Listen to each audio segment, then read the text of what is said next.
for joining us to honor this year's constitutional champions. A special welcome to our past champions who are here tonight, Ambassador Tom Pickering, Judge Pat Wall, and renowned lawyer Abe Crash. Welcome also to some of our other special guests, the Chief Judge of the Ninth Circuit and my law school classmate, Alex Krasinski, Federal District Court Judges Paul Friedman and Emmett Sullivan, Jerry Fisher and Richard Levy, and members of the Privacy and Civil Liberties Oversight Board. Tonight, I'd like to discuss the Constitution's role in our country's political struggles. Serious commentators have wondered whether our government is beyond repair, so paralyzed and consumed by partisan warfare that it can't even address today's most pressing issues. Many politicians use the Constitution as a partisan tool in these struggles, accusing some vague other side in these struggles of violating the Constitution, sometimes even questioning their loyalty. I wonder whether those who deploy the Constitution this way have actually read it. Do they understand that it is our national charter, an instrument for cohesion and consensus rather than a political cudgel? The Constitution does not dictate political outcomes. It's a neutral framework that sets the ground rules for debate and protects individual rights against the tyranny of the majority. Think about what a resilient and timeless document the Constitution is. Yes, its text has been invoked by the U.S. Supreme Court to support some of our country's most shameful actions. Plessy versus Ferguson upheld the separate but equal doctrine. Bowers v. Harwood upheld discrimination based on sexual orientation. And Korematsu versus U.S. legitimized the detention of Japanese Americans during World War II. Yet in each of these instances, and many others, the court and the country have recognized its mistakes. While it's an uneven path, the Constitution has historically guided us toward more equality, liberty, and justice. Plessy v. Ferguson became Brown versus Board of Education, and racial barriers fell. Bowers v. Harwood became Lawrence v. Texas, and legal prejudice on the basis of sexual orientation waned.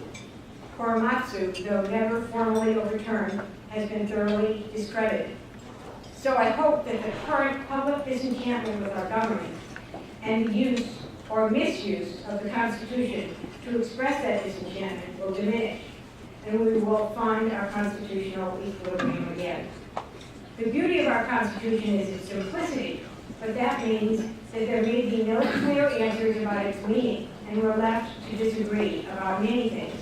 I'm not saying we can easily resolve many of these disagreements, that there isn't a lot of work to be done.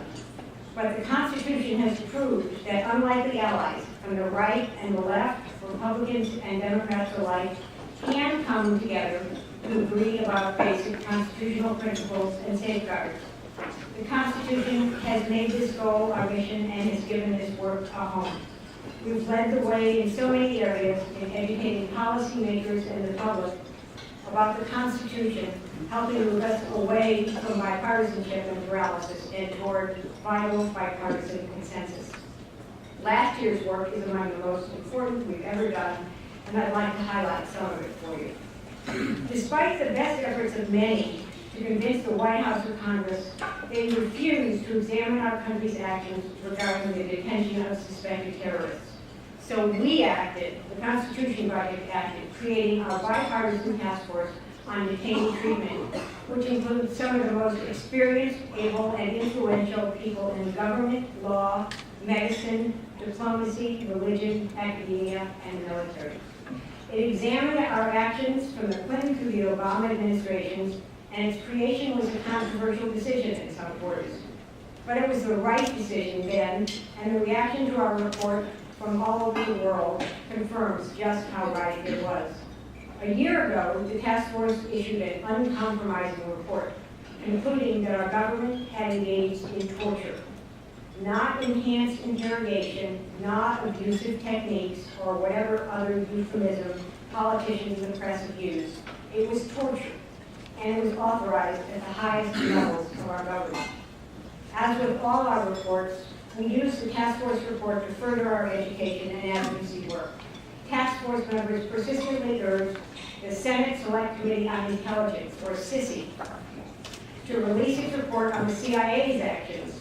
Just a couple of weeks ago, the committee finally voted to do so, but the report must still be declassified, and it may be a very long time before it sees the light of day. So our report remains the only public documentation of the terrible actions our government took in our name. Task force members and DCP staff have also successfully supported fewer restrictions on the transfer of detainees to foreign countries, another step toward closing Guantanamo. We convened a conference of medical experts, ethicists, and others about the disturbing role played by medical professionals in torture and related activities, and how to make sure it never happens again.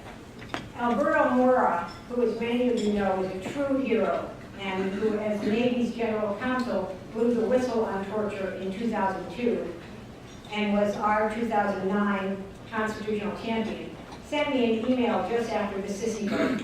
He said, "Dear Ginny, in the glow of satisfaction and patriotic pride at the Intelligence Committee's vote yesterday, I could not help but remember how important the work of the Constitution Project was to yesterday's outcome. As I've told you before, in my view, the task force's report on interrogations has been the single most important contribution to date to our nation's understanding of what happened. It's reactions like that that make me so proud of the Constitution Project, its volunteers, its staff, and our work." Another example of our consensus building is our criminal justice work. We've long brought together liberals and conservatives to support the Bill of Rights. Our death penalty committee, for example, includes opponents and supporters, experts in every part of the system. On May 7th, we're releasing Irreversible Error, the committee's updated report, written with the invaluable help of the law firm of Aiken Gala. Presenting the report will be Mark White, a Democrat who, as Texas governor, oversaw 19 executions, and Republican Mark Earley, who oversaw 36 executions when he was Virginia's Attorney General. Governor White and General Earley have come together like the rest of the committee because they know we face a profound risk of convicting and executing the wrong people, including people who are entirely innocent. They'll be joined at our event by one of those people. Anthony Graves was convicted of multiple murders in Texas, served 18 years in prison, 16 on death row, and 10 in solitary, before a special prosecutor found no evidence to link him to those crimes. In 2010, he was exonerated and released. Our report says you don't have to oppose the death penalty to know that a system that produces such terrible injustice is truly and profoundly broken. Just last month, we convened over 20 prominent evangelical leaders representing huge numbers of congregants nationwide to preview our death penalty report and discuss the many other criminal justice reforms we address. We started the meeting knowing that the attendees held various views on these issues. We ended it with all of them agreeing to join our unique clearinghouse of unlikely allies on criminal justice reform, which now has over 500 active members, former prosecutors, policymakers, judges, prison officials, and other influential experts who we connect with our partners nationwide to help with activities such as legislative reform efforts, climate petitions, litigation, and public education. And then there's privacy.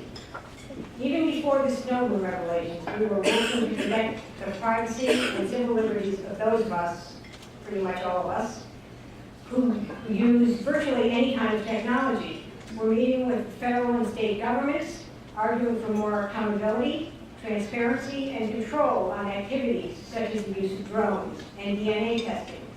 We're demanding limits on government and corporate snooping, especially since it's often without our consent or even our knowledge. And we're insisting that surveillance be allowed only when it is legitimately and absolutely necessary to protect our safety.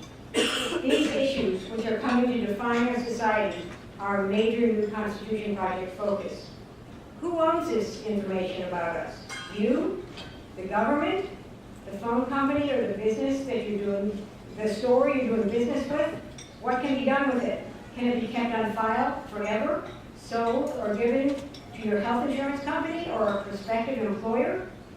In these areas and a host of others raising constitutional questions, we work with partners nationwide, organizing statements, testimony, and amicus briefs involving, for example, bad lawyering, intellectual disability in criminal cases, Brady violations, privacy invasions, harsh sentencing, challenges to the no-fly list, and secret lawmaking. It's thanks to our amazing staff that such a small organization can accomplish so much, and I'm so grateful to all of you. And Maria Cortina, a new staff member, is translating our work into Spanish, making sure that it reaches the fastest growing population in the country. I want to thank our board of directors for their time, expertise, and support, but I want to single out one person, the creative, tireless, and indomitable Jenny Donnelly. Who is our